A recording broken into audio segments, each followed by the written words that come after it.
Hello everyone! Good morning po! Naghahanap ba kayo ng affordable rent-to-own house and lot dito sa Lipa City, Batangas? So, ito na po yung time para mag-avail kayo dito. Magpa-reserve na po kayo for only 6,000 pesos. Magkakaroon na po kayo ng 2-story townhouse dito lang sa Lipa City, Batangas. Maganda ang location, flood-free area, at saka napakalapit po nito sa bayan ng Lipa. So, yan po yung aming 2-story townhouse na may provision ng 2 to 3 bedrooms and 36 square meter lot area and 44 square meter floor area.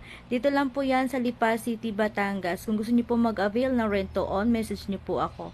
Kailangan niyo lang po magpasa ng 4 initial requirements para makapagpa-reserve po kayo dito. 2 valid government ID, 1 company ID, latest 1 month payslip, proof of billing at yung inyo pong birth certificate or marriage certificate. So, message me guys, tulungan ko